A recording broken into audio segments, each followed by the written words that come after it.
Hello everyone. Before we start, make sure to like and subscribe to the channel, and leave a comment with where you're from and what time you're watching. That way, YouTube will keep showing you stories just like this one. Now, let's begin. Most people don't realize how isolated you get driving trucks for a living. It was late October 2022, and I'd been hauling freight across the Midwest for about 8 years at that point. The job suited me fine. Decent pay, lots of time alone with my thoughts, and I got to see parts of the country most folks never do. I was 43, divorced, living in a small apartment outside Columbus, Ohio. That particular week had been routine runs, nothing special, until dispatch called me Thursday afternoon with a last-minute delivery. Some agricultural equipment heading out to a farm about 2 hours from Des Moines needed to arrive that same night. The pay was double the usual rate because of the rush, and honestly, I needed the extra cash with the holidays coming up. Should have been my first warning sign, but money has a way of making you ignore your instincts. The address they gave me led to this property way out past civilization, where the paved roads turned to gravel and then to dirt. My GPS kept recalculating, trying to figure out where the hell I was supposed to go. Around 9:30 that night, I finally found the place. A massive wooden gate with Donovan Farm painted on a crooked sign that looked like it hadn't been touched since the 70s. The client, a guy named Mr. Donovan, had called me 3 times already to make sure I was still coming. His voice had this weird urgency to it, kept saying they absolutely needed the equipment tonight, couldn't wait until morning. When I pulled through that gate, my headlights swept across empty fields on both sides, dead corn stalks standing like soldiers in neat rows. The main house sat about a quarter mile back from the road, completely dark except for one window glowing yellow on the second floor. But the delivery instructions said to bring everything to the barn, another half-mile past the house, deeper into the property. The barn was this enormous red structure, probably built in the 40s or 50s, with those old-style sliding doors that must have been 20 feet tall. Mr. Donovan was already waiting outside when I pulled up, standing under a single floodlight that barely pushed back the darkness around us. He was maybe 60, wearing overalls and a flannel shirt that hung loose on his skinny frame. What struck me most were his eyes. They kept darting around, never staying on me for more than a second before checking the darkness behind the barn, then the truck, then back to the shadows. He walked up before I even got out of the cab, talking fast about how grateful he was that I made it, how important this delivery was for their operation. The way he said operation stuck with me. Not farm, not business. Operation. He kept wringing his hands while he talked, and I noticed dirt caked under his fingernails, the kind that gets so deep it becomes part of your skin. I backed the trailer up to the barn doors like he asked, and that's when things started getting weird. Usually, clients have their own people to help unload, especially for heavy equipment, but Mr. Donovan insisted it was just him and me.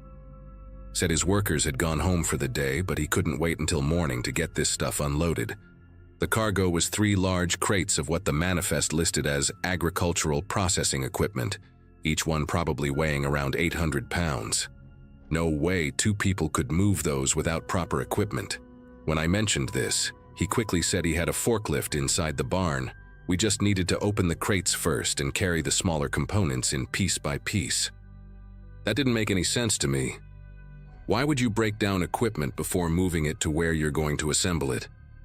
But he was already pulling out a crowbar, heading toward the first crate, so I grabbed my work gloves and followed him. The overtime pay was too good to start asking too many questions. We got the first crate open, and inside were definitely machine parts, steel frames, conveyor components, some kind of grinding mechanism. Nothing unusual there, Mr. Donovan grabbed one end of a frame piece, motioning for me to take the other. The barn doors were already open, just a black rectangle waiting for us. As we carried that first piece toward the entrance, he started talking again, his voice echoing weird in the night air. He was going on about how they were expanding their operation, how they needed more processing capacity, how business was booming. But everything about the place screamed the opposite. No fresh tire tracks except mine. No lights in any of the outbuildings. No signs anyone had worked this land in months. We stepped through those barn doors, and immediately the smell hit me. It was this mix of old hay, motor oil, and something else underneath, something sharp and metallic that made me breathe through my mouth. The only light came from a single bulb hanging from a beam about 30 feet in, leaving most of the barn in complete darkness. That's when I heard it. A slight shuffling sound from somewhere deeper in the barn. Not loud, but definitely there, like boots on concrete trying to be quiet. I stopped walking, still holding my end of the frame. Mr. Donovan immediately started talking louder, almost frantically, about where we should put the equipment, pointing toward the darkness with his free hand. But I was focused on letting my eyes adjust. And that's when I saw them. Shadows that weren't quite right, human-shaped forms standing perfectly still against the far wall. At first I thought maybe they were just equipment or hay bales, but then one of them shifted slightly. Just a small movement, like someone adjusting their weight from one foot to the other. There were at least 4 of them that I could make out, maybe more further back. They were just standing there in the dark, waiting.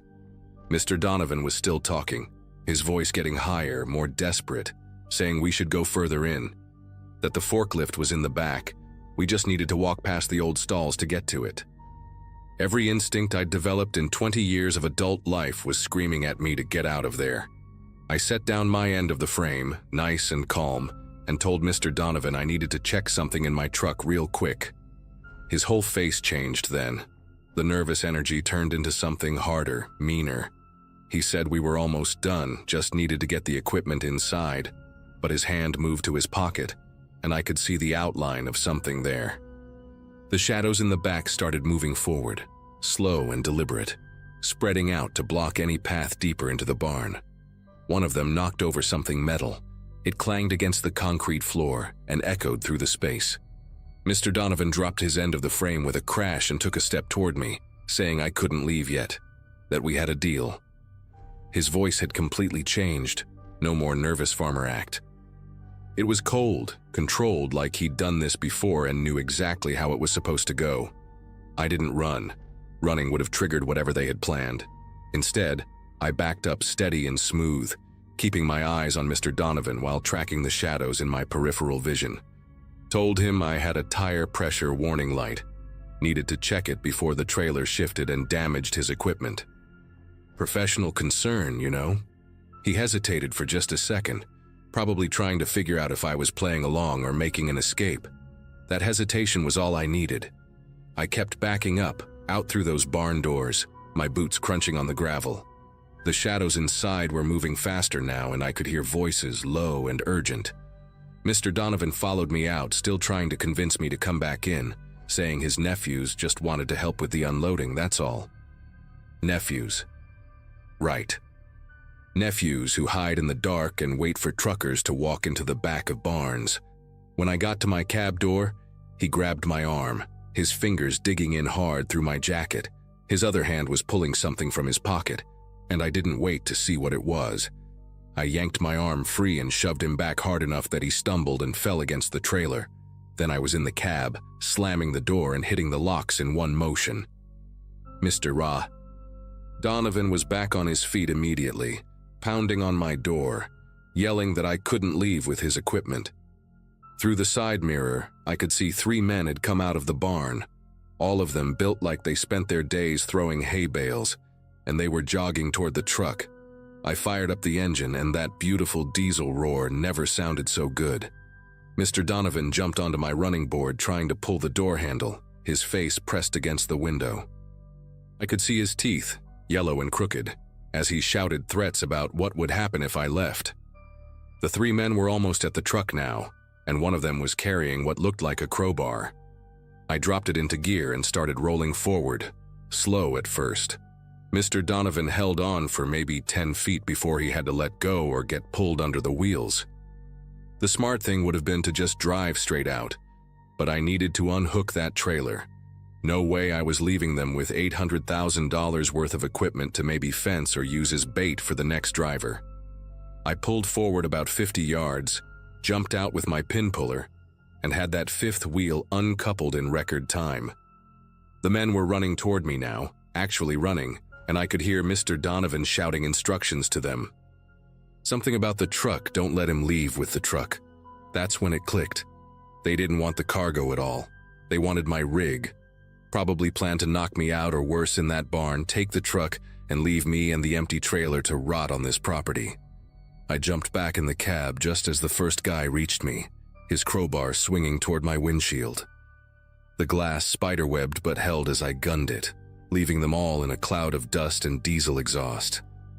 In my mirrors, I could see them standing there in the headlight beams from the abandoned trailer. Mr. Donovan still yelling, waving his arms like a madman. I drove straight through that wooden gate without slowing down, pieces of it flying everywhere, and didn't stop until I hit the main highway. Then I pulled into the first well-lit truck stop I found and called 911. The sheriff's deputy who showed up took my statement, looked at the damaged windshield and said he'd check it out.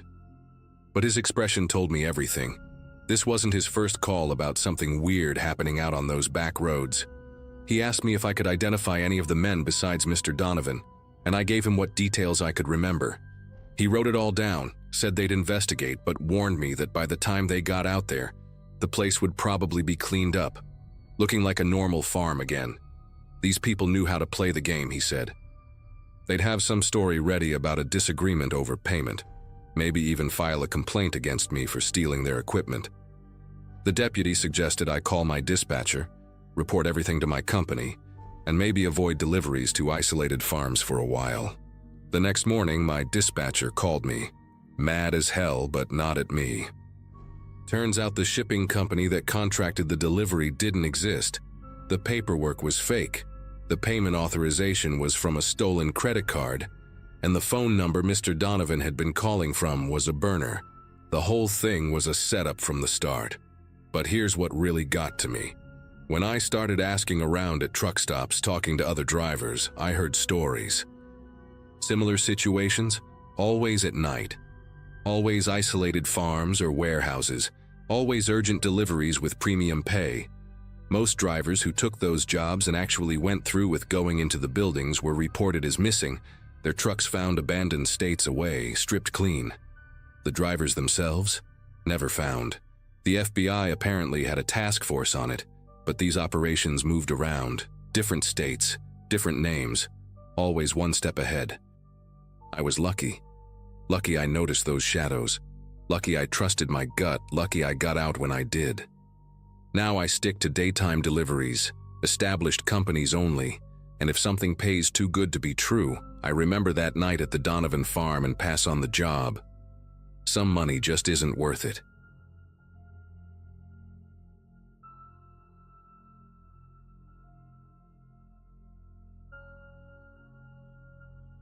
I need to tell someone about what happened to me last Wednesday night on Highway 50, because I'm still trying to process it myself.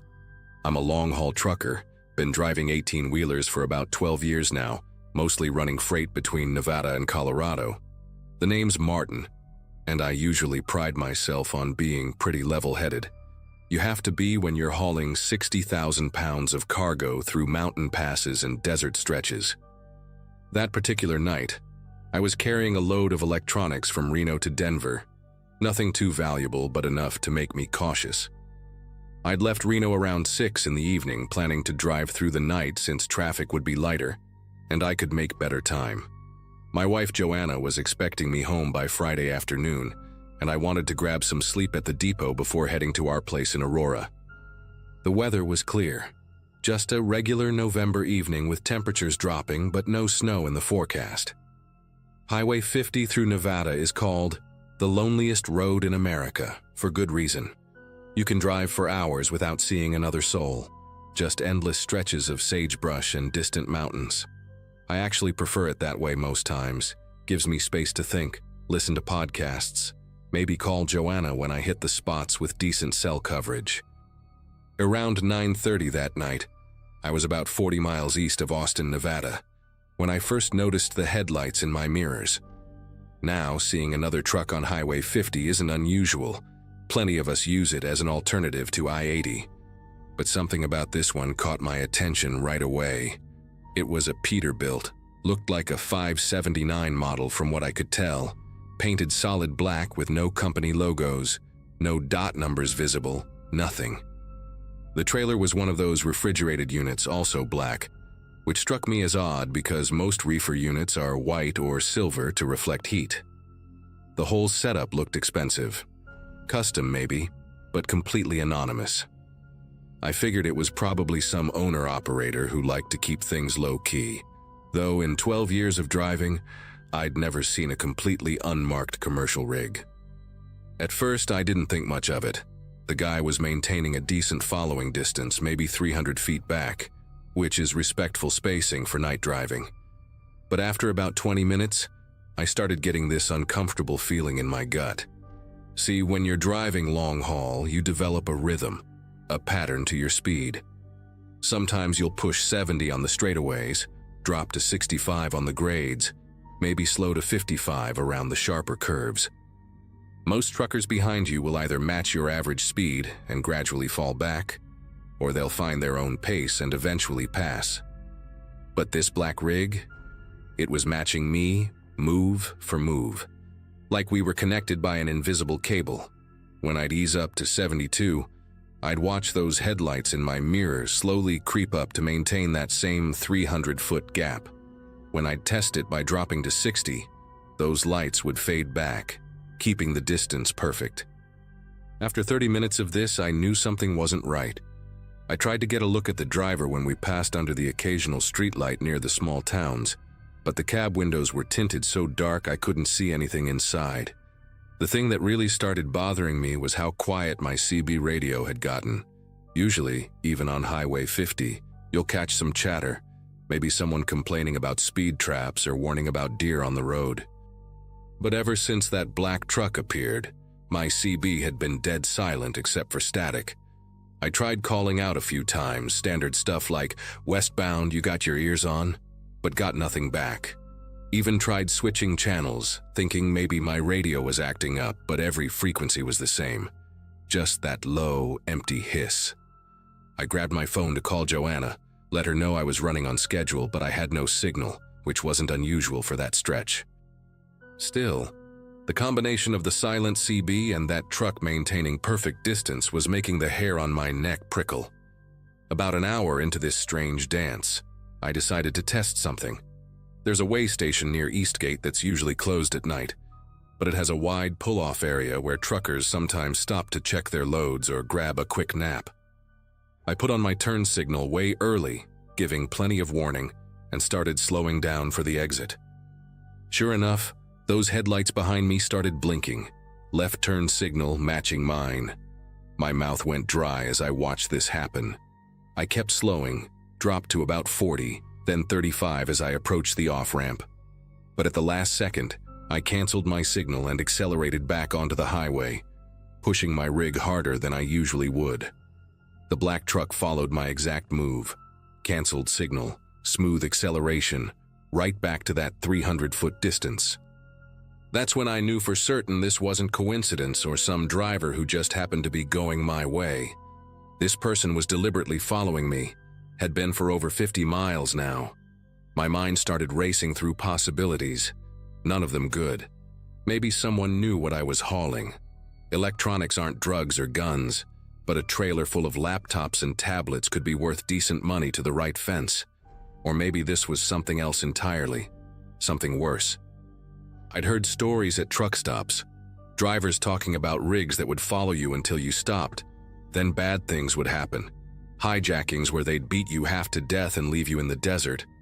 Some guys even claimed there were crews that would force you off the road in remote spots, make it look like you'd fallen asleep at the wheel.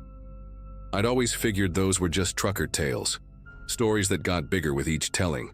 But sitting there with that black rig glued to my bumper, those stories didn't seem so far-fetched anymore. The stretch of road ahead was particularly desolate. Wouldn't see another town for 30 miles, and cell coverage was non-existent.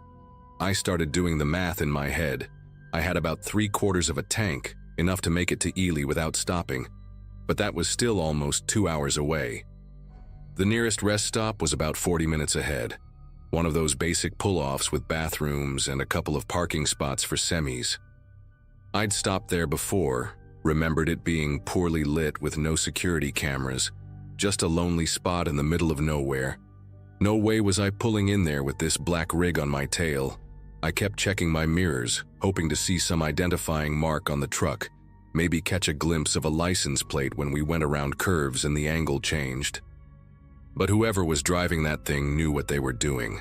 Stayed perfectly centered in the lane, never gave me a different view. The only thing I could make out was a small red LED light on the dashboard, glowing like a little eye watching me. Even the marker lights on the trailer were dim, barely legal, just bright enough to avoid getting pulled over but not bright enough to illuminate any details. Then something happened that made my whole body tense up. We were coming up on a section where Highway 50 intersects with Route 376, and there's a small gas station there, one of those old mom-and-pop places that closes at 10 but leaves the lights on for the self-service pumps. As we approached, I saw another semi parked by the pumps, a white Freightliner with Anderson Logistics painted on the side. The driver was outside, looked like he was checking his tires with a flashlight. I started flashing my high beams frantically, hoping he'd look up, maybe see something was wrong. The guy did look up, shielded his eyes from my lights, and I saw him take a step toward the road like he was trying to figure out what my problem was. But as soon as we passed, I watched in my mirror as the black rig's high beams suddenly blazed to life, aimed directly at the other driver. The man stumbled backward, and I saw him drop his flashlight. Those high beams stayed on for maybe 5 seconds, then went dark again.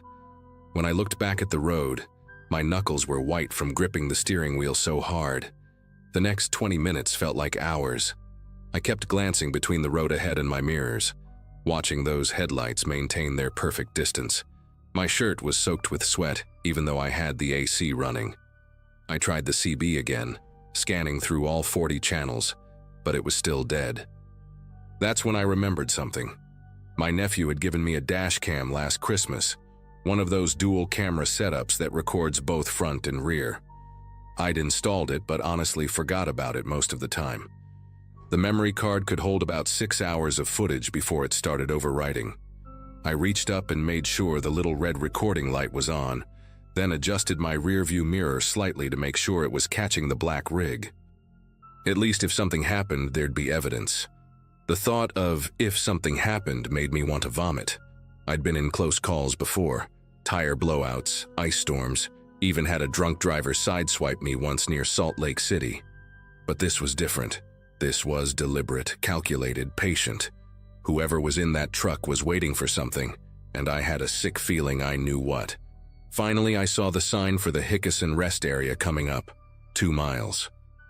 It wasn't much, just a pull-off with some picnic tables and basic facilities, but I remembered it had something important, a clear view of the road in both directions and enough space to turn around quickly if needed. More importantly, it was on a slight hill, which meant I'd have the high ground if things went bad. I know that sounds paranoid, but when you've got 70 miles of nothing in every direction, and someone's been stalking you for over an hour, paranoid starts feeling pretty rational. I made my decision quickly, no signal this time, just suddenly veered toward the exit at the last possible moment. The black rig's brakes locked up behind me. I heard the squeal even over my own engine, and for a second I thought it might jackknife trying to follow. But the driver recovered, wrestling that monster onto the exit ramp behind me.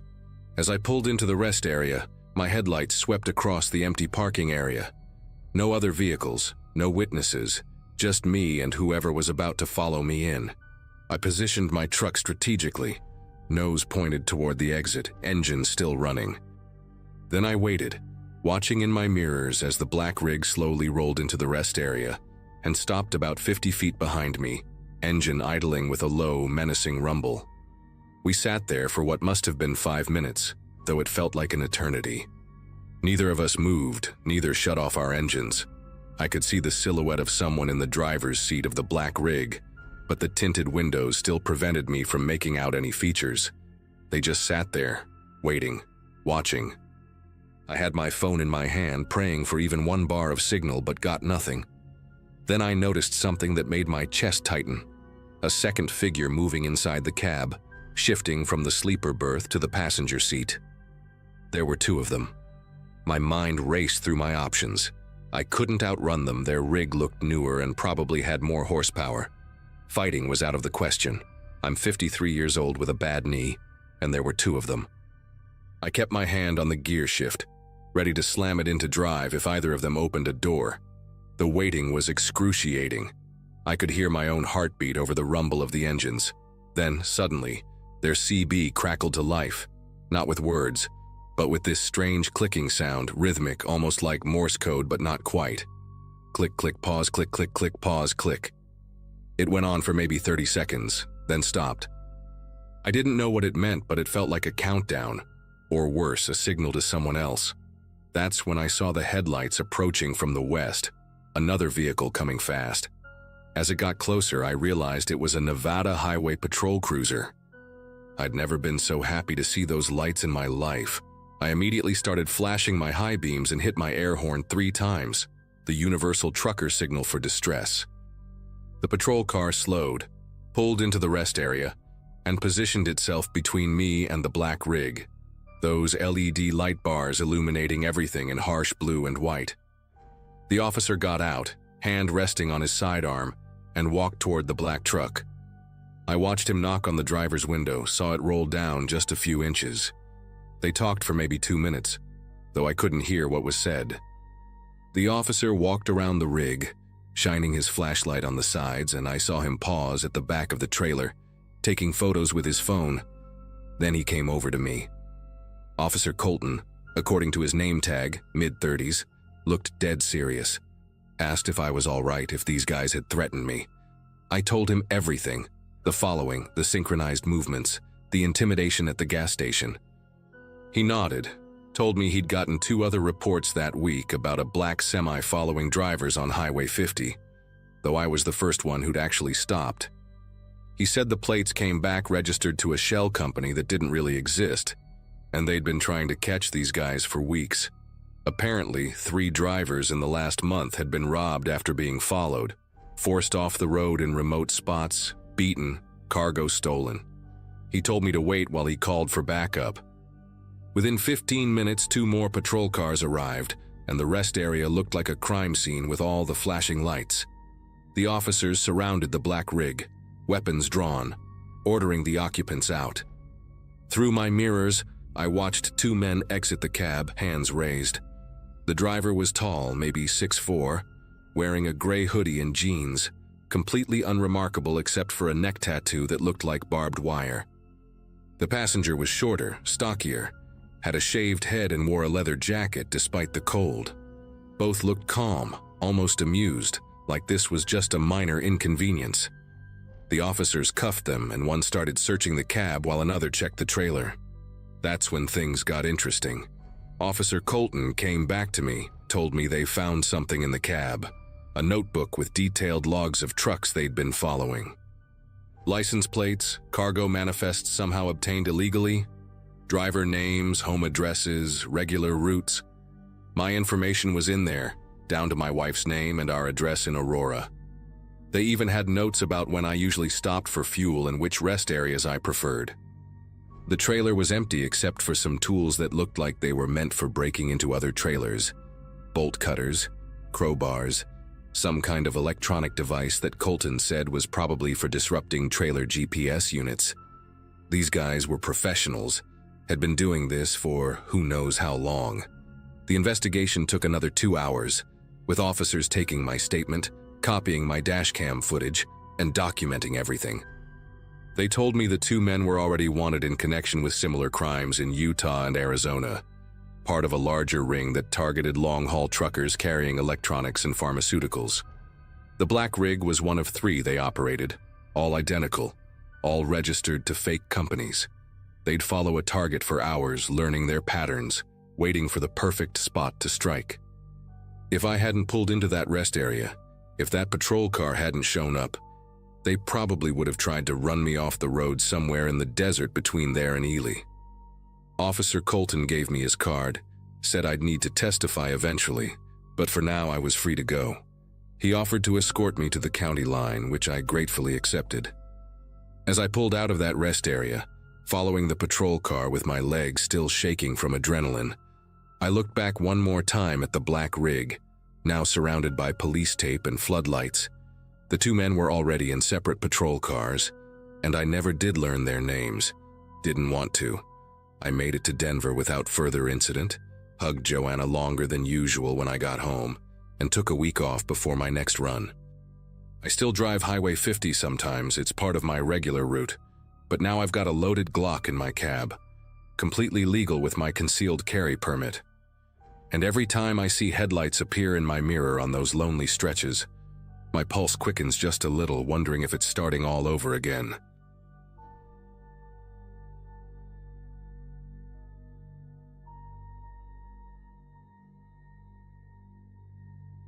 The rain had been hammering my windshield for the past 3 hours, and I was running on nothing but black coffee and whatever energy bars I'd grabbed at the last truck stop. I'd been hauling freight cross-country for about 12 years at that point, mostly electronics from warehouses in California heading east.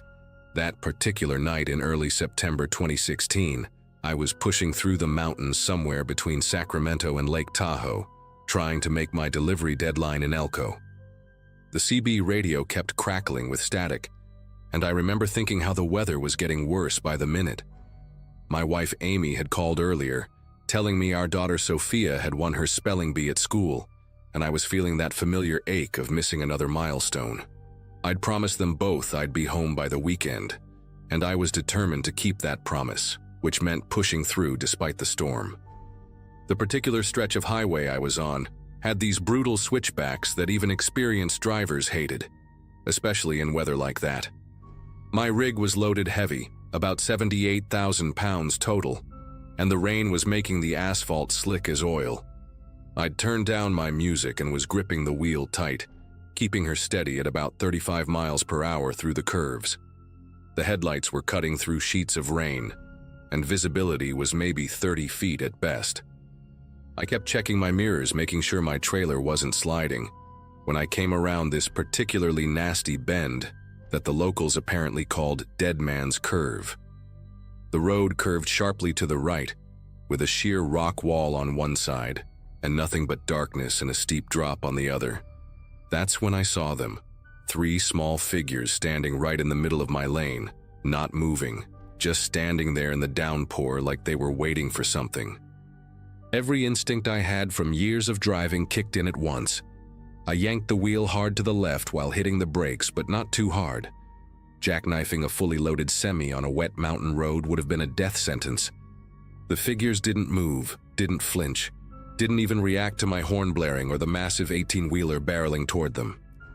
They looked like kids, maybe 8 or 9 years old, wearing what appeared to be yellow raincoats that were way too bright, almost glowing in my headlights. Their faces were turned down, hidden under the hoods, and their arms hung straight at their sides in this unnatural way that made my chest tighten. The truck started sliding sideways, the trailer pushing me toward the guardrail, and I could hear the tires screaming against the wet pavement. I managed to thread the needle between those figures and the rock wall, missing them by inches, feeling the entire rig shudder as I fought to keep control. Once I cleared them, I immediately started looking for a place to pull over, my heart pounding so hard I could hear it over the engine. There was a small turnout about a quarter mile ahead, barely big enough for my rig, but I made it work. I grabbed my flashlight and my phone, already dialing 911 while jumping out of the cab. The rain soaked through my jacket instantly, but I had to go back and check on those kids. The dispatcher answered, and I was practically shouting about children standing in the road during a storm, giving her the mile marker and everything. She said she'd send a patrol car immediately, and told me to stay in my vehicle for safety. But I was already jogging back along the shoulder, my flashlight beam cutting through the rain. When I reached the spot where I'd seen them, there was nothing. No kids, no raincoats, no sign anyone had been there at all. I searched both sides of the road, calling out, thinking maybe they'd run into the woods, but the only sound was rain hitting leaves and the distant rumble of thunder. The state trooper showed up about 20 minutes later, a younger guy named Officer Ramirez, who looked genuinely concerned when I explained what happened. He had me show him the exact spot, and we both searched the area with our flashlights while the rain kept coming down. He examined the skid marks my truck had left, took photos, and kept asking me detailed questions about what I'd seen. What really got me was when he asked me to describe the children's faces, and I realized I couldn't. Those hoods had hidden everything, and thinking back, they'd never looked up, not even when 18 wheels and 40 tons of metal came sliding toward them. Officer Ramirez got quiet for a moment, then asked me to follow him back to my truck. He pulled out his notepad and showed me a list of dates going back 2 years. Each entry was another driver reporting the same thing. Children in yellow raincoats, always in groups of 3, always at that exact curve, always disappearing without a trace. "We've had 4 accidents here in the last 18 months, he told me, his voice barely audible over the rain drumming on my cab's roof. Drivers swerving to avoid kids that aren't there when we arrive. 2 of them went through the guardrail."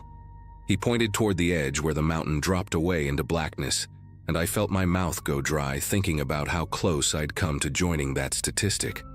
He explained that after the 3rd accident, they'd installed cameras at both ends of the curve, hoping to catch whatever was happening on video. The footage never showed any children, but it did catch something else about a month ago. A beat-up white van parked just around the blind side of the curve at 2 a.m., and someone dragging what looked like mannequins onto the road. By the time patrol units arrived, the van was gone, and so were the mannequins. Officer Ramirez pulled up a grainy photo on his phone showing 3 child-sized figures in yellow rain gear, positioned exactly where I'd seen them, except these were clearly artificial, with rigid limbs and faces that were just blank plastic heads under those hoods. The officer explained that they suspected it was either insurance fraud or something worse, cargo theft. Make a driver crash or stop suddenly, then while everyone's dealing with the accident or searching for injured kids, accomplices raid the trailer.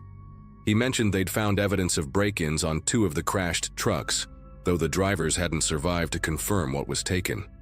The mannequins were weighted at the base, he said, designed to stand upright even in strong wind, and the yellow raincoats were made from some kind of reflective material that lit up like crazy under headlights. Whoever was doing this had put serious thought into the setup. They knew exactly where to place them for maximum effect, right at the sharpest point of the curve where drivers would have the least time to react and the most dangerous options for evasive maneuvers. Officer Ramirez asked me to check my trailer locks and seals, and sure enough, there were fresh scratches around the locking mechanism, like someone had been working on it with tools before something interrupted them. That's when we heard another truck coming up the mountain, the distant roar of a diesel engine fighting the grade. Officer Ramirez immediately got on his radio, calling for the nearest unit to stop all commercial traffic on this section until we could clear the scene. But the sound was getting closer fast, and we both knew the driver wouldn't see our vehicles until they came around that curve. The officer ran to his patrol car and hit every light he had. The whole area lit up blue and red like a carnival, reflecting off the rain and the rock walls. I grabbed my emergency flares from the cab and started running back toward the curve, igniting them as I went, throwing them onto the road to create a warning trail. We could hear the truck's jake brake engaging, that distinctive stuttering roar echoing off the mountains, which meant the driver had seen something and was trying to slow down. The truck came around the corner doing maybe 25, slow enough to stop when he saw us, and the driver, an older woman with gray hair pulled back in a ponytail, rolled down her window looking shaken. "Did you see them?" she asked, before either of us could speak, her voice trembling. "The kids in the road, about 2 miles back, just standing there?" Officer Ramirez and I exchanged glances, and he quickly approached her truck while I stood guard watching the road.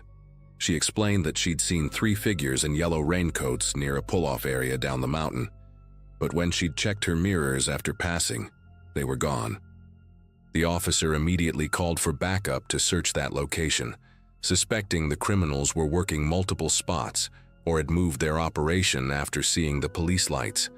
The woman, whose name was Gloria, said she'd been driving this route for 15 years and had heard stories about Dead Man's Curve, but never believed them until tonight.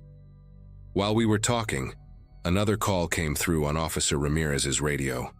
A motorist had just reported seeing a white van speeding down the mountain on a service road that ran parallel to the highway, heading toward the valley. The timing was too perfect to be coincidence. Officer Ramirez told Gloria and me to continue to the next town and file official reports at the station, but I couldn't just leave without knowing more. I asked if I could follow him to wherever they were searching for that van, and surprisingly, he agreed, probably figuring a witness might be helpful if they caught anyone. We formed a small convoy, his patrol car leading, my rig following, and Gloria behind me, descending the mountain carefully while more police units raced past us heading up to secure the curve. About 10 minutes later, we reached an old way station that had been closed for years, and there it was, a white van with its engine still warm, abandoned behind the building. The back doors were open, revealing exactly what we'd feared. 3 child-sized mannequins dressed in yellow raincoats, along with several more in various outfits. There were also tools, rope, and what looked like electronic equipment for monitoring police scanners. But the people responsible were nowhere to be found, having apparently fled on foot into the surrounding forest. The police brought in dogs and searched all night, but the rain had washed away most of the scent trail. They did find footprints leading to a creek where the tracks disappeared, suggesting whoever it was knew exactly how to evade tracking. Inside the van, they discovered notebooks with detailed information about trucking routes, delivery schedules, and specific cargo manifests. These people had been studying their targets for months. What really made my skin prickle was finding my own company's logo on one of the papers, along with notes about the electronics shipments we regularly hauled through that pass. Officer Ramirez showed me a map they'd found with dozens of red marks along various mountain roads throughout California and Oregon, each mark dated and annotated with codes they were still trying to decipher. The FBI got involved the next morning, treating it as organized cargo theft across state lines. They interviewed me for 3 hours, going over every detail, every second of what I'd experienced. Turns out similar schemes had been reported in Washington and Idaho, always using the same method. Mannequins designed to cause crashes or emergency stops, always targeting specific types of cargo. They never caught the people responsible, at least not that I ever heard about. The authorities installed more cameras, increased patrols, and put out alerts to all commercial drivers about the mannequin scheme. For weeks afterward, truckers would share stories on the CB about close calls and suspicious figures on mountain roads. I finished my delivery to Elko a day late and had to explain everything to my dispatcher, who'd already heard about it on the news. When I finally got home that weekend, I hugged Amy and Sophia longer than usual, unable to explain why I was so shaken by what should have been just another hazard of the job. I still drive that route sometimes, and yes, I still slow down at Dead Man's Curve. Even in perfect weather. Other drivers do too. You can tell the ones who know the story by how their brake lights flare up before that bend. The worst part is the uncertainty that stays with you. Every time I see something on the side of the road at night, even just a trash bag or a piece of tire, I wonder if it's them starting up again. If tonight's the night another driver won't be as lucky as I was. The company installed dash cameras in all our trucks after my incident, and I keep that footage saved on my phone. 3 yellow figures in the rain that nearly cost me everything. Proof that sometimes the real monsters are just people with a plan.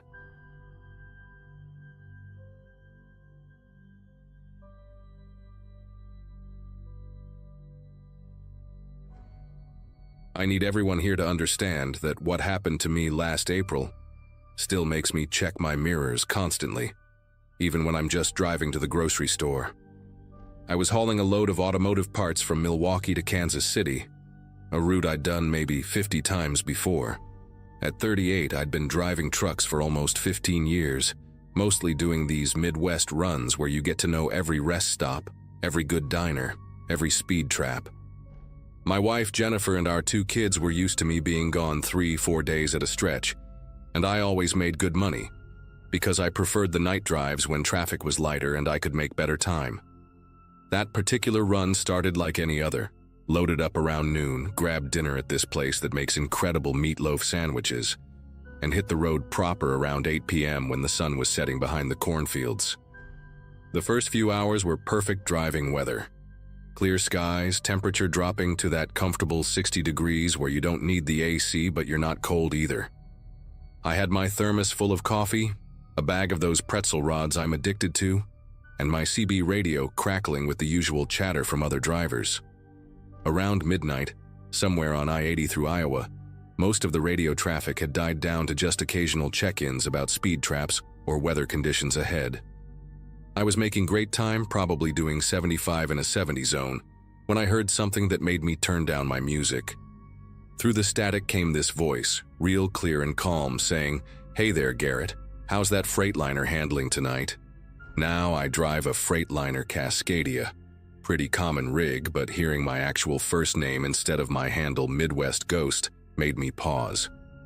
Nobody on the CB uses real names unless they know you personally, and this voice didn't sound familiar at all. I grabbed my mic and responded with, "This is Midwest Ghost, who's asking?" But got nothing back except dead air. Figured maybe it was someone from the company messing around, though that didn't explain how they'd know exactly where I was at that moment. About 10 minutes later, just as I was passing mile marker 142, the voice came back. "Mile marker 142, right on schedule, Garrett. That load of alternators and brake assemblies must be keeping you steady." My chest tightened because that was exactly what I was hauling, down to the specific parts, and that information wasn't on any public manifest. The shipping details were electronic, sealed, only accessible to the warehouse crews at both ends and our dispatch office. I tried to think if maybe someone at the loading dock had been extra chatty, but I couldn't recall talking to anyone beyond the usual paperwork signatures. The rational part of my brain kept saying there had to be an explanation. Maybe dispatch was playing some stupid late-night prank, or another driver from my company was having fun at my expense. But then the voice came through again, and this time it said something that made me grip the steering wheel harder. "Jennifer's probably asleep by now, tucked in that blue comforter you bought her for Christmas.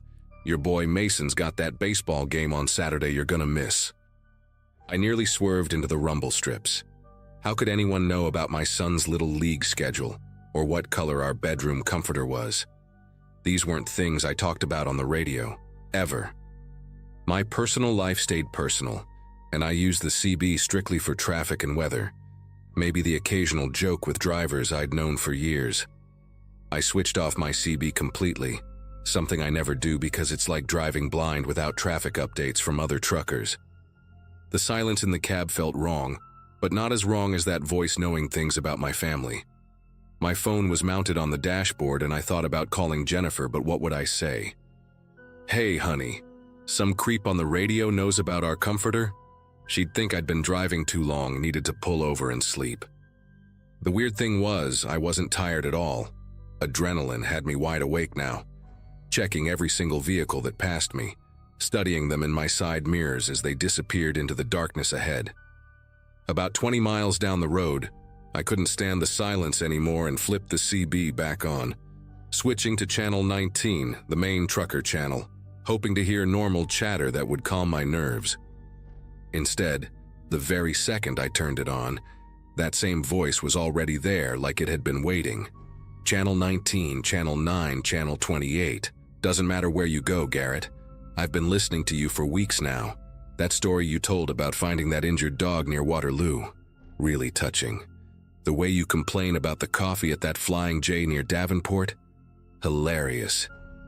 My mouth went completely dry. Those were conversations from different trips, different times of day, scattered across the last month. Someone had been monitoring me, recording maybe, building up this whole profile of my life through casual CB conversations. The voice continued, almost conversational now. "You're wondering how, aren't you? It's actually pretty simple when you know what you're doing. Your CB registration, your DOT number, cross-reference that with some shipping databases. Social media is gold for family details. Jennifer really should make her Facebook more private." That's when I noticed the headlights in my mirrors, maybe a quarter-mile back, maintaining perfect distance. Cars had been passing me all night, but this one just sat there, matching my speed exactly. When I nudged the accelerator up to 80, those headlights stayed put. When I eased back down to 70, same thing. The voice on the CB came through again. "That's right, we're right behind you. Wanted to make sure you knew you weren't alone out here." The headlights suddenly flashed 3 times, long, short, long, and then went back to normal. My mind was racing through options. Call 911, take the next exit, pull into a rest stop where there'd be other people. But truckers know that calling cops about someone following you on the interstate rarely gets immediate response, especially when you can't prove any actual crime. And stopping seemed like exactly what this person wanted me to do. The next 40 miles were the longest of my entire driving career. That car stayed behind me like it was attached by an invisible rope, never varying its distance by more than a few yards. The CB voice would pipe up every few minutes with these observations. "Nice lane change, very smooth. Oh, you're running low on fuel, probably need to stop in the next 50 miles or so. There's that love station at exit 88, but the pilot at exit 95 has better diesel prices, doesn't it?" And the worst part was, everything they said was accurate. My fuel gauge was sitting just above a quarter tank, and I did usually prefer that pilot station. They'd done their homework, probably tracked my fuel card purchases, knew my patterns better than I'd realized I even had patterns. The headlights would flash in these weird sequences, sometimes quick bursts, sometimes long holds, like some kind of code I couldn't understand. I decided to test something. There was a way station coming up at mile marker 201 that I knew would be closed this time of night, but it had good lighting and security cameras. I put on my turn signal way early, watching those headlights behind me. Sure enough, they mimicked my signal, clicking on at the exact same moment. But as I started to merge into the exit lane, the CB crackled. "Nice try, Garrett, but we both know that station's been closed since midnight. Cameras don't even record anymore. Budget cuts last January. Keep driving." I jerked the wheel back into my lane, heart pounding so hard I could hear it over the engine noise. They knew about the cameras being shut off. That wasn't public information. I'd only known because a state trooper mentioned it during a random inspection last month. This person had done serious research, or worse, they had connections to people who would know these things. My phone started buzzing with texts, and at first I thought maybe Jennifer had woken up. But when I glanced at the screen, the messages were from an unknown number. Just coordinates, latitude and longitude numbers, one after another. I recognized the format from my GPS training, and when I mentally calculated the first set, I realized it was marking my exact position on the highway at that moment. The second set was about 5 miles ahead. The third, 10 miles.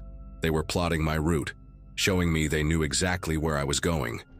The voice on the CB had gone quiet, but somehow that was worse than the talking.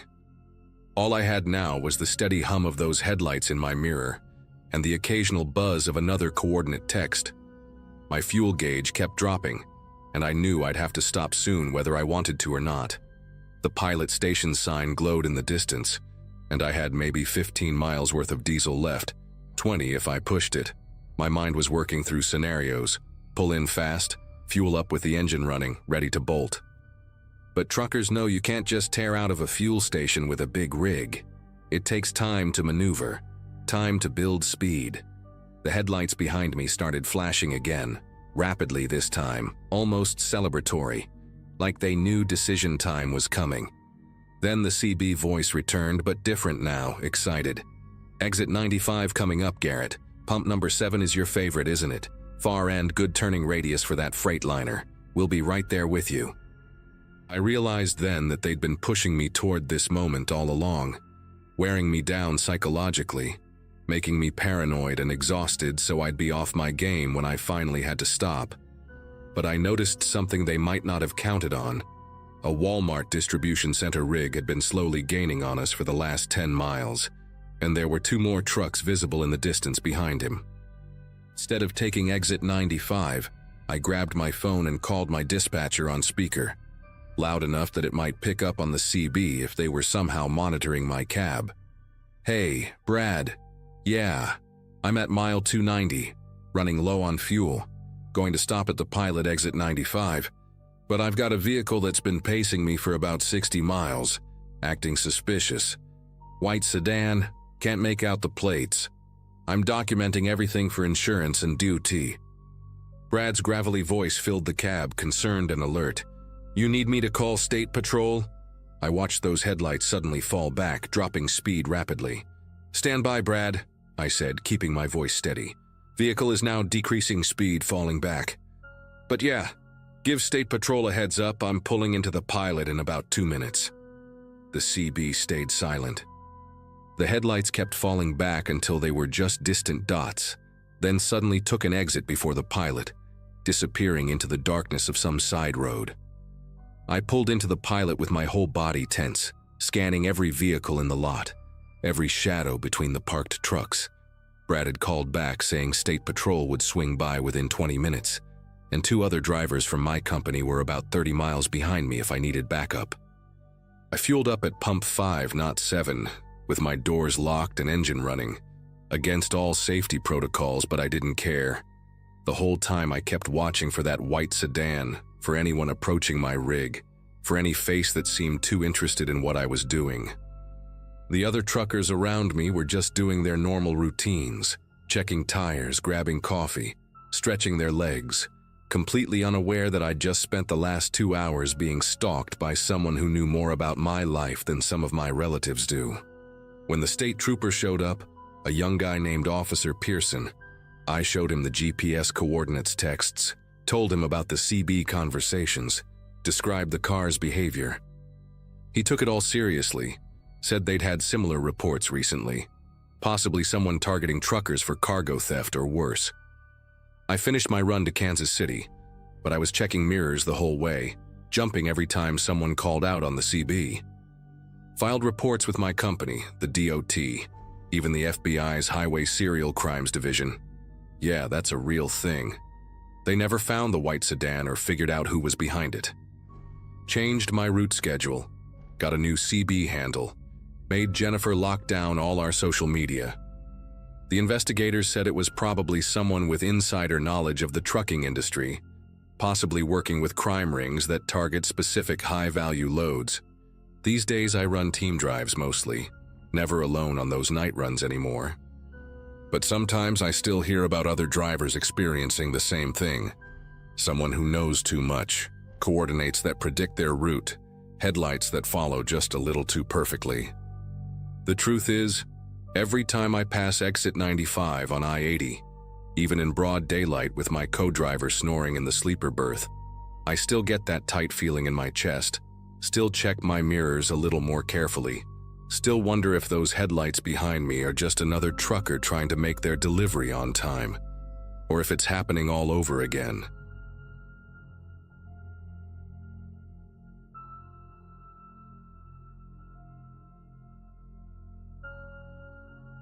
February of 2023 was brutal for truckers in the Midwest, and I'd been hauling refrigerated goods for about 6 years by then. Most people think long-haul trucking is just endless highway and bad coffee, but after you've logged enough miles, you develop a sixth sense for when things aren't right. I was running a load of frozen seafood from Boston to San Francisco, pushing through Nebraska on I-80 when the weather turned nasty. The forecast had called for light snow, but what rolled in that night was a full-blown whiteout that had me gripping the wheel hard enough to leave marks. I'd already passed Grand Island when visibility dropped to maybe 20 feet, and the smart move would have been to pull off at the next rest stop. But the load was time-sensitive, and dispatch was breathing down my neck about delivery windows. Plus, I'd driven through worse storms before, or at least that's what I kept telling myself as the wind started pushing my trailer sideways. Around 2 a.m., somewhere between Kearney and North Platte, I noticed headlights in my mirrors, 4 sets, maybe 5, maintaining a tight formation behind me. At first, I figured it was just other drivers using my taillights as a guide through the storm, which happens all the time in bad weather. But something about their spacing was too perfect, too synchronized. They weren't riding my bumper exactly, but they were close enough that I could make out the outline of their rigs through the snow whenever the wind let up for a second. What really got my attention was how dark they were running. No marker lights, no company logos lit up, nothing but their headlights cutting through the storm. I tried reaching out on Channel 19, the standard trucker frequency, asking if anyone needed help or wanted to form a proper convoy to get through the weather safely. Dead silence. Not even static, just nothing, like my CB had suddenly stopped working. I switched through several channels, even tried the emergency frequency but got the same result. Complete radio silence from the trucks behind me. The weird thing was, I could still pick up chatter from other drivers ahead of me, complaining about the conditions and warning about black ice near the next exit. So my radio was working fine, which meant these guys behind me were deliberately staying quiet. I tried speeding up gradually, pushing from 45 to about 55, which was already risky given the conditions. They matched my speed perfectly, maintaining that same eerie formation. When I eased off the throttle, they slowed down too, keeping that exact distance like they were attached to my rig by invisible cables. My fuel gauge was sitting at about a quarter tank, and I knew I'd need to stop soon at the Flying J about 40 miles ahead.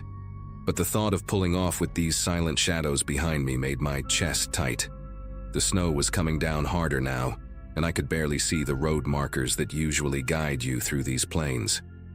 That's when I noticed something else that made my gut twist. The trucks behind me were all identical. Same model, same color from what I could tell. Probably Freightliner Cascadius in that generic white that rental companies use. No company names visible on the doors. No DOT numbers that I could make out, nothing identifying at all. I'd been driving long enough to know that even independent owner-operators usually have some kind of marking on their trucks. These were ghosts, plain and simple, and they were hunting in a pack. I reached for my phone to call my dispatcher, maybe get some advice or at least let someone know what was happening, but I had no signal. Not unusual out here in the middle of nowhere, especially during a storm, but the timing felt too convenient. Then they started getting creative with their positioning.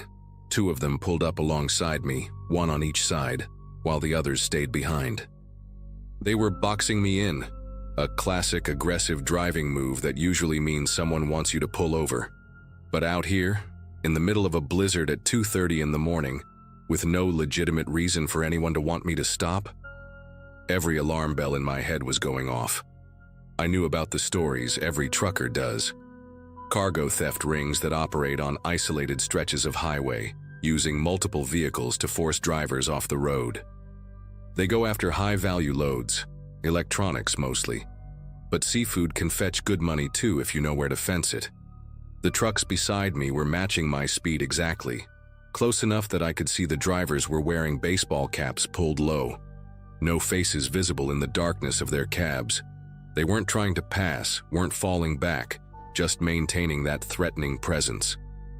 I made a decision that probably saved my cargo and maybe more than that. Instead of trying to outrun them or pulling over like they wanted, I started gradually reducing speed, down to about 35 mph. The truck on my left had to choose between slowing down to or passing me, and after a tense few seconds, he accelerated and moved ahead. That's when I yanked the wheel hard to the left and dove into the median crossover meant for emergency vehicles, the kind they use to turn around when they need to head back the other direction. My trailer fishtailed something awful in the snow, and for a heart-stopping moment I thought I was going to jackknife. But years of winter driving kicked in, and I managed to keep it together, bouncing through the rough terrain of the median. The convoy couldn't follow immediately. Those crossovers are barely wide enough for one truck, and they'd been caught off guard by my sudden move. Now I was heading eastbound on the westbound lanes, technically going the wrong way, but with virtually no traffic due to the storm. I could see their headlights in my mirrors starting to swing around, probably taking the next official exit to double back. But I'd bought myself some time. My heart was pounding so hard I could hear it over the engine noise, and I knew I had maybe 5 minutes before they'd reorganize and come after me. I pushed through about 2 miles going the wrong direction, hazard lights flashing, praying I wouldn't meet anyone coming through the storm, then took another emergency crossover to get back on the eastbound side. The whole maneuver had put maybe 3 miles between me and them, but in a semi loaded with 40,000 pounds of frozen seafood, that wasn't much of a head start. I grabbed my phone again, finally had one bar of signal, and managed to get through to 911. The dispatcher sounded skeptical at first. Truckers getting paranoid in storms isn't uncommon. But when I gave her the mile marker and described 5 identical unmarked trucks running in formation with no lights, her tone changed. She told me there'd been 3 reported hijackings in the last 2 months using the exact same method, always during bad weather when visibility was low and traffic was light. The State Patrol was already looking for this crew, but they kept hitting different stretches of I-80, never the same spot twice. She dispatched units immediately, but warned me they were at least 20 minutes out due to the weather. 20 minutes feels like a lifetime when you're being hunted. I kept checking my mirrors obsessively, waiting for those headlights to reappear, knowing they were probably closing the gap. Sure enough, about 10 minutes later I spotted them again, coming up fast. But this time I wasn't alone on the road. A Schneider truck had appeared ahead of me, and a swift driver was coming up behind. Both legitimate truckers I could hear chatting on the CB about the weather. I immediately got on the radio, breaking into their conversation with a warning about the convoy. The Schneider driver, an older guy named Bill from his voice, said he'd noticed them too, lurking at the last rest area with their engines running but no drivers visible in the cabs. The swift driver chimed in that he'd heard from another trucker about weird activity around this stretch lately. We decided to stick together, forming our own defensive convoy with me in the middle. The Phantom trucks fell back when they saw we'd grouped up, probably realizing their intimidation tactic wouldn't work against 3 of us. But they didn't disappear. They maintained a distance of about a quarter mile, just far enough to be legal, but close enough to keep pressure on. Bill suggested we all take the next exit together, stick close through the off-ramp, and find somewhere public to wait for the State Patrol. The exit was for some small farm town, Elm Creek, I think, and there was a 24-hour gas station visible from the highway. As we signaled for the exit, the Phantom convoy suddenly accelerated, and for a terrifying moment, I thought they were going to ram us. Instead, they blew past at probably 70 mph, dangerous as hell in those conditions, and continued west on I-80. We still took the exit, pulled into that gas station, and parked our rigs side by side under the bright canopy lights. The place had security cameras everywhere, and the night clerk, a young kid who looked fresh out of high school, came out to see why 3 semis had suddenly crowded his lot. The State Patrol showed up about 15 minutes later, took our statements, and said they'd put out an alert for 5 white Freightliner Cascadias running together. The officer, a veteran trooper with gray at his temples, told us we'd done everything right. He'd seen what happens when drivers try to tough it out alone against these crews. Damaged trucks, stolen cargo, and sometimes worse. We stayed at that gas station for about 2 hours, waiting for the weather to improve and drinking terrible coffee while swapping stories. Bill mentioned he'd been driving for 30 years and had never seen anything quite like this. The coordination, the patience, the way they used the storm as cover. The swift driver, a younger guy who went by Tony, kept checking the parking lot nervously, convinced they might circle back. The trooper stayed with us for a while, making calls to other units, trying to track where the convoy had gone. Around 5 a.m. he got word that they'd been spotted taking an exit about 60 miles west, disappearing into an industrial area where they probably had a warehouse or someplace to strip stolen goods. By then, the snow had let up enough that we felt safe getting back on the road. Bill and Tony decided to convoy with me all the way to North Platte, where I needed to fuel up. We exchanged numbers, promised to keep in touch, and I made it to San Francisco 2 days later without any more incidents. The company never found those trucks or the crew running them, at least not that I heard about. But word spread quickly through the trucker network. CB chatter, truck stop conversations, online forums where drivers share warnings. Everyone started being more careful during storms on that stretch of I-80, especially anyone hauling valuable cargo. I changed my route after that, taking I-70 through Kansas even though it adds miles, and I never drive alone through Nebraska anymore during bad weather. Some might call me paranoid, but they didn't see those 5 sets of headlights maintaining perfect formation in a blizzard, didn't feel that calculated menace of being hunted on an empty highway. I still haul freight, still love the freedom of the open road, but now I know there are predators out there using our own tactics against us. The Phantom Convoy taught me that sometimes the most dangerous things on the highway aren't the ice or the wind or the mechanical failures we all worry about. Sometimes it's the other drivers who see you not as a fellow trucker trying to make a living, but as prey.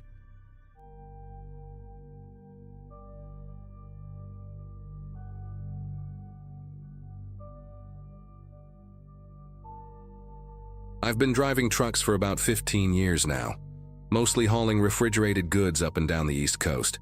The pay's decent, and I actually enjoy the solitude most nights. Just me and the radio and miles of asphalt stretching ahead.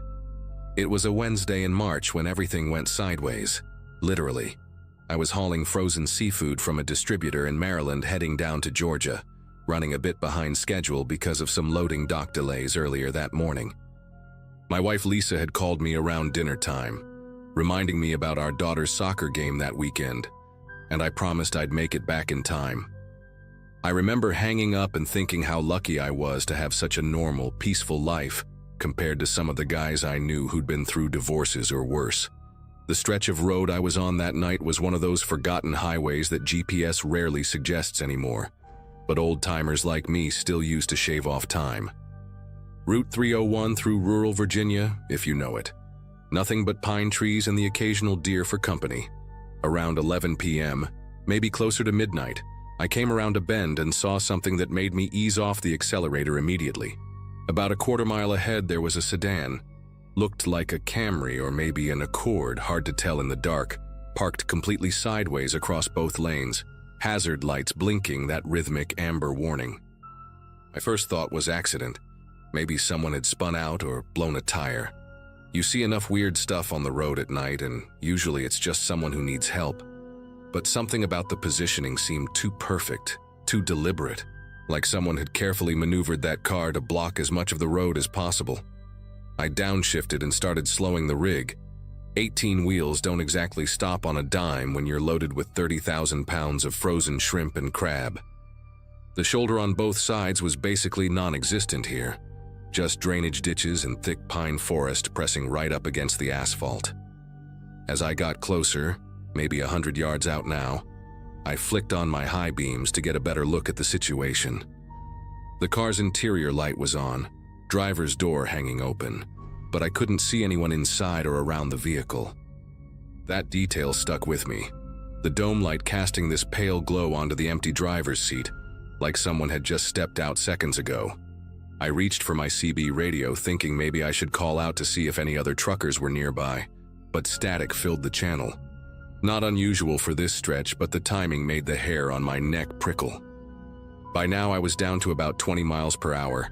Close enough to see the car was a silver Toyota, relatively new, no visible damage that would explain why it was blocking the road. That's when movement in my peripheral vision caught my attention. At first I thought it was just shadows from my headlights sweeping across the tree line, but then I saw them clearly.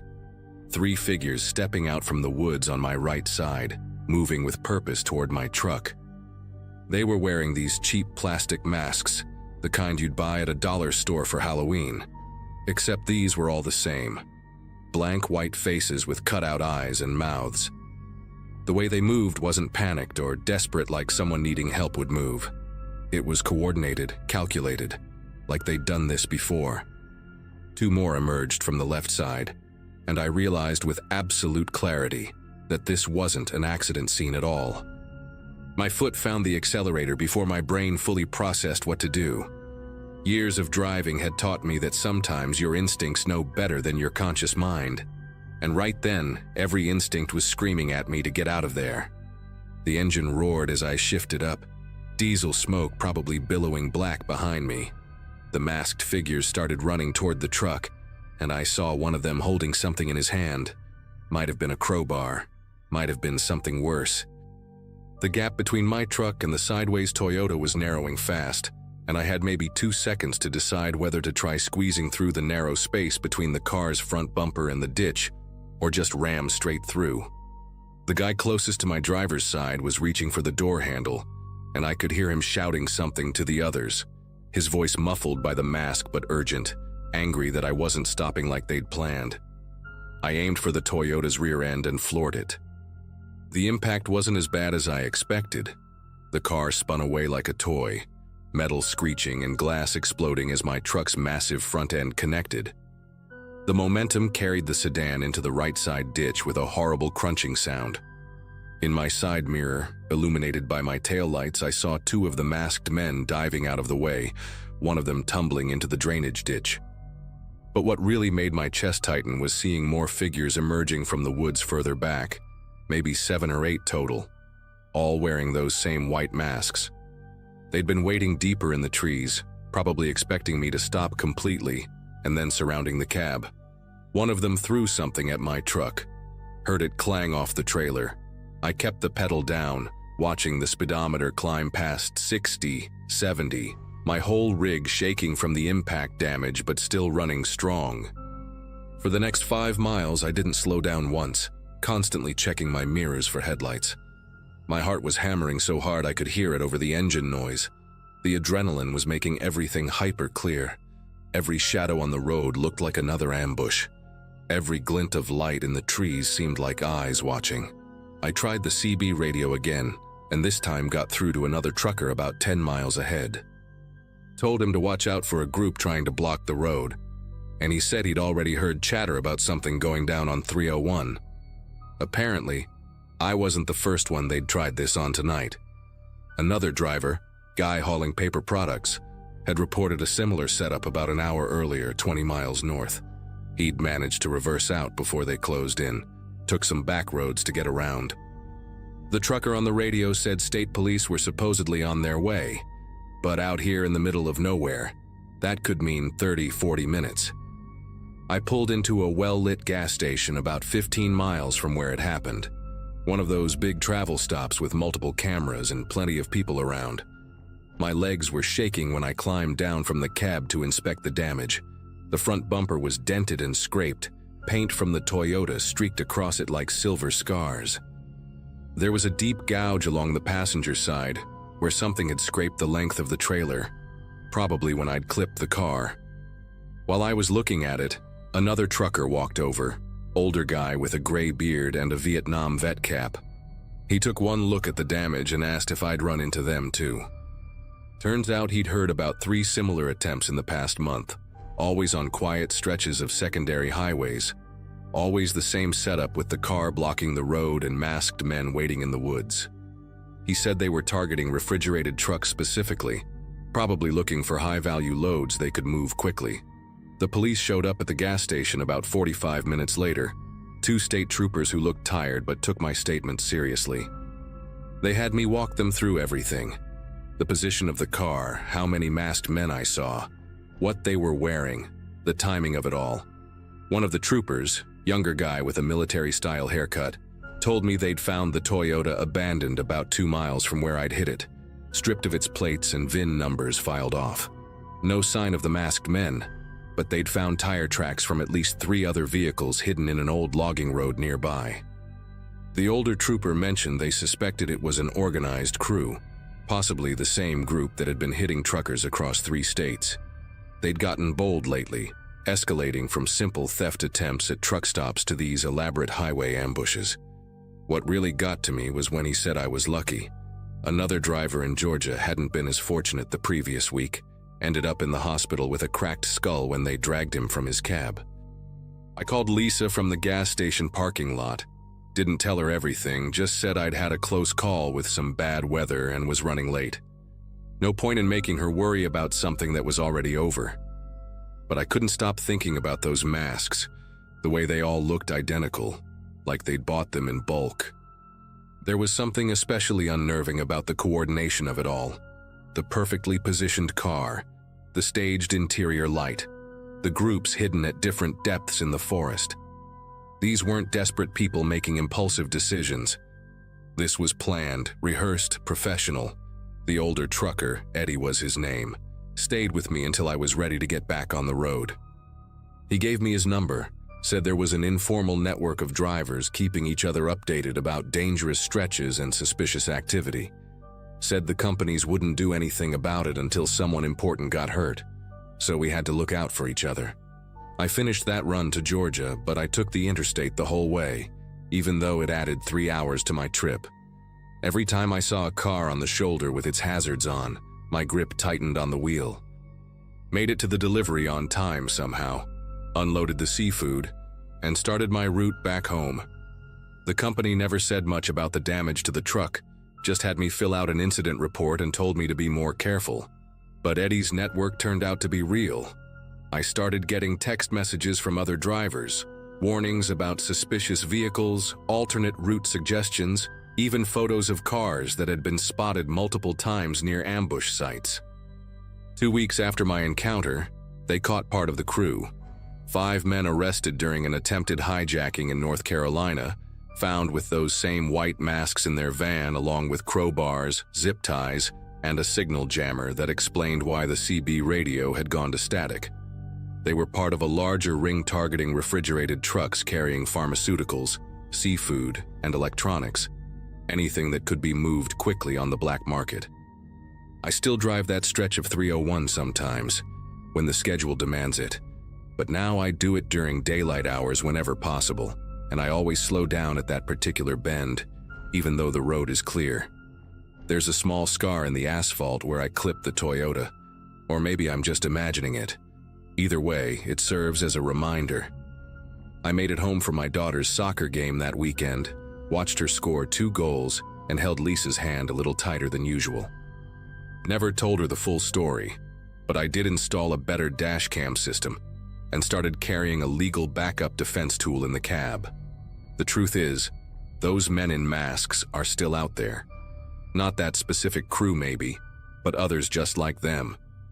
Eddie texts me sometimes with updates and the network keeps growing.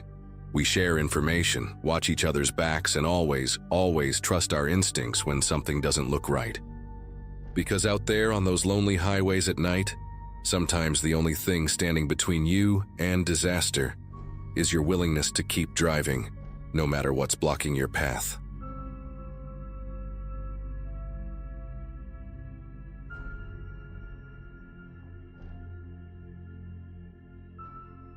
I had been driving long-haul routes for a few years, mostly carrying refrigerated loads across different states.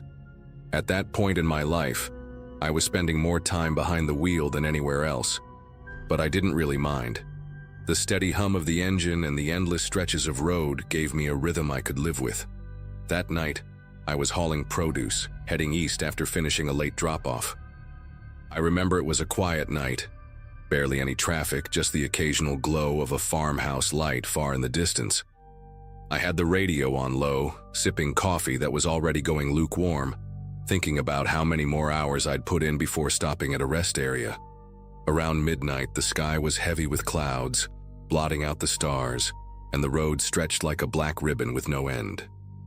That's when I noticed a set of lights in my mirror, red and blue, flashing faintly at first, then growing brighter. My first thought was routine. Maybe I'd missed a taillight going out, or they were doing random checks. I eased off the gas, keeping my truck steady, and pulled onto the shoulder. The road was so deserted that the only sound was the hiss of my brakes and the gravel crunching under the tires as I stopped. When I glanced in the mirror again, the vehicle behind me struck me as odd. It wasn't a cruiser, just a dark sedan with one of those dash-mounted light bars stuck up against the windshield. No decals, no markings, nothing. The driver's door opened and a man stepped out wearing dark clothing. He had a cap pulled low and a bulky jacket zipped to the chin. No reflective vest, no badge catching the light. Nothing I'd expect from a trooper pulling someone over on a rural highway. My pulse quickened, and I tightened my grip on the steering wheel. He walked right up to my door without hesitation, moving with a sort of casual confidence like he'd done this 100 times. When he reached the cab, he tilted his head and rapped on the door with his knuckles. His voice came muffled through the glass. "Step out of the vehicle." It wasn't a request, it was firm, almost rehearsed. That was the moment something in me shifted. Every instinct told me this wasn't right. Real officers usually start by asking for paperwork, explaining the stop. This man gave nothing, just a command that didn't feel safe. I kept my foot close to the pedal, trying not to let him see the tension building in my face. I leaned slightly, pretending to reach for something in the passenger seat while sneaking another glance at him. His jacket looked oversized, like it was meant to conceal more than just his frame. The way he positioned himself close to the cab, shoulders squared, made it clear he wanted to control the interaction. He repeated the same words, a little sharper this time. "Step out of the truck now." My mouth went dry. Every warning I'd ever heard about imposters on the road came rushing back all at once. Instead of rolling the window down, I spoke through the glass. I asked him to show me his badge or some identification. His reaction was immediate. Irritation flickered across his face. He shifted his weight and pressed one hand against the side of my door, leaning in closer, almost trying to peer inside. "Don't make this difficult," he muttered, his tone dropping into something harder, more threatening.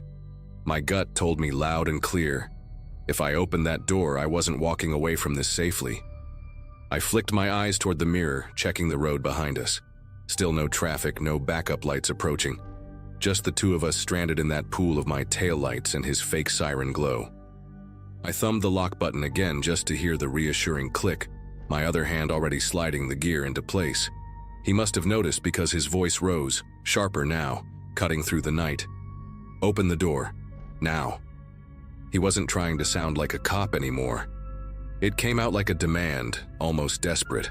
That was the breaking point for me. I slammed my foot on the accelerator, the roar of the engine tearing through the silence as the truck lurched forward. Gravel shot out from under my tires, and in the mirror I caught a glimpse of him stumbling back, his outline shrinking in the red glow. The sedan's lights swerved as he scrambled toward it, but I was already pushing the rig back onto the highway. My heart pounded in my ears as I focused on nothing but speed, the white lines blurring into streaks under the beams of my headlights. I kept driving, barely daring to check my mirrors, half expecting those flashing lights to reappear at any second. The road felt endless, every mile stretching longer than the last. My grip on the wheel was tight, my eyes scanning for any sign of life, another truck, a gas station, anything. It took a good 10 minutes before I spotted headlights coming from the opposite direction, and only then did the knot in my chest loosen slightly. Whoever that man was, he hadn't caught up. When I finally reached a truck stop about 30 miles down, I pulled in and parked under the brightest set of floodlights I could find. The lot was dotted with rigs, and just seeing other drivers moving around gave me a rush of relief. I went inside, grabbed a coffee, and tried to steady myself. The clerk behind the counter asked if I was all right because, apparently, I looked pale as hell. I told him what had just happened, and his expression darkened instantly. He said he'd heard of similar stories, people pretending to be cops on isolated highways, targeting drivers when they were most vulnerable. I called the state police from the payphone in the corner, not wanting to take any chances with my cell signal cutting out. They asked for every detail, the car, the man, the stretch of road. The officer on the line didn't sound surprised. He just told me I'd done the right thing by not stepping out, and that they'd send a patrol to sweep the area. That answer stuck with me because it meant they knew this wasn't the first time. To this day, I still replay that moment when he stood outside my cab, insisting I get out. If I had opened that door, I don't know what would have happened, and honestly, I don't want to know. All I can say is that after that night, I never trusted flashing lights on a lonely road without double-checking. I still drive, but I keep my doors locked, my instincts sharp, and my eyes wide open. Maybe I was lucky, maybe stubborn, but I got away, and that's the only reason I'm here to share this with you now.